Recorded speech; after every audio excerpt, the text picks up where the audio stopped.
everyone. இன்னைக்கு நாம பார்க்க போற டிஷ் மலேசியன் ட்ரெடிஷ்னல் ஃபுட்டான நாசி லெமாக். இதுக்கு தேவையான இன்க்ரீடியன்ஸை தான் இப்போ பார்த்துட்டு இருக்கோம். ஆனியன், டொமேட்டோ, சராய், டவுன் பாண்டான், தேங்காய் பால், அப்புறம் நெத்திலி, முட்டை, அப்புறம் 30 ட்ரை சில்லிஸ். நாசி லெமாக் அப்படின்னா பேசிக்கலி அது வந்து கோகோனட் ரைஸ். ஆக்சுவலாக கோகோனட் ரைஸை குக் பண்ணுற மாதிரி தான் இந்த ரைஸையும் குக் பண்ணணும். அதோடு சேர்த்து டவுன் பாண்டான், சிராய், இஞ்சி இது மூணையும் வந்து சேர்த்துக்கணும். டவுன் பாண்டானும் சிராயும் மலேசியாவில் கிடைக்கக்கூடிய ஒரு வஸ்து, வெளிநாட்டில் கிடைக்குதா அப்படிங்கிறது தெரியல. இப்போ நம்ம தேங்காய் பாலை மிக்ஸ் பண்ணிக்கிட்டு இருக்கோம். ஆக்சுவலாக இதோடைய அளவுகோல் என்ன அப்படின்னா 1 கப் ரைஸ்க்கு 1 கப் தேங்காய் பால், 1 கப் வாட்டர். இதுதான் இதனுடைய அளவுகோல்.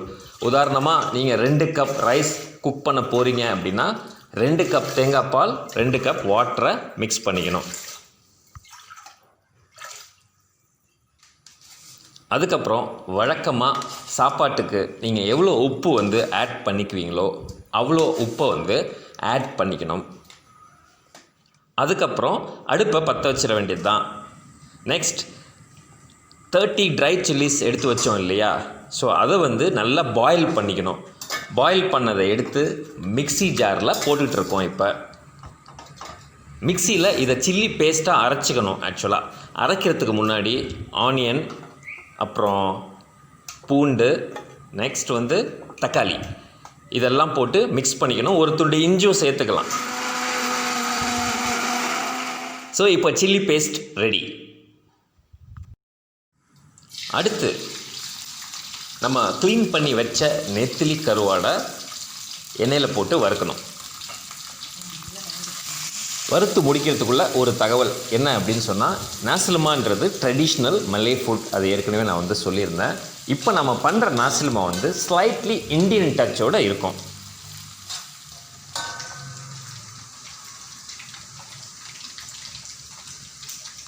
அது நல்லா கலர் மாதிரி வர வரைக்கும் வறுத்துட்டு அதை எடுத்து ஒரு தட்டில் வந்து வச்சுக்கணும்.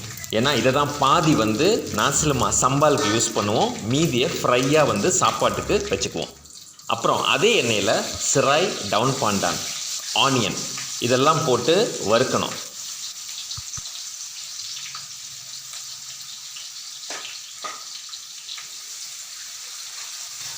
இது வந்து ஓரளவு கலர் மாறின பிறகு தக்காளியை அதில் ஆட் பண்ணிக்கிட்டு மீண்டும் வறுக்கணும். தேவையான அளவு உப்பை சேர்த்துக்கலாம்.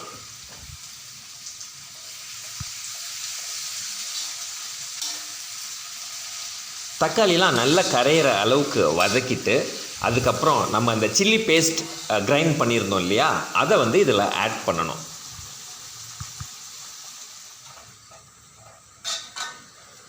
இதை வந்து நல்லா கிண்டி நல்லா கொதிக்க விடணும். ஆக்சுவலாக இதில் உள்ள இன்க்ரீடியன்ஸ் ஒன்றோட ஒன்று நல்லா கரையணும். அது வரைக்கும் நல்லா கிண்டிட்டு கொஞ்சம் நேரத்துக்கு வேக விட்டுறணும். சம்பாலில் சால்ட்டு மிக்ஸ் பண்ணும்போது கொஞ்சம் குறைவாகவே வந்து மிக்ஸ் பண்ணிக்கலாம். ஏன்னா ஏற்கனவே கருவாடில் வந்து சால்ட் இருக்கும். இந்தளவுக்கு இன்க்ரீடியன்ஸ் நல்லா பாயில் ஆகி கொதித்து வந்த பிறகு புளியை கொஞ்சம் கரைச்சி ஊற்றிடணும்.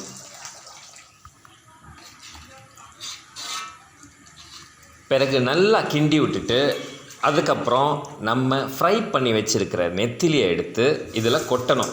ஆக்சுவலாக ஃப்ரை பண்ணி வச்சுருக்கிறதுல பாதியை இதில் கொட்டலாம். ஏன்னா மீதியை நான் ஏற்கனவே சொன்னபடி ஸ்ட்ரெயிட்டாக ஃபுட்டுக்கு வைக்கிறதுக்கு.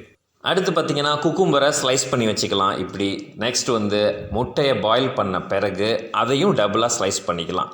அந்த கேப்பில் ரைஸ் வந்து ரெடியாக இருக்கும், சம்பால் கொதிச்சிருக்கும். இப்போது நாசி லெமாக் ரெடி.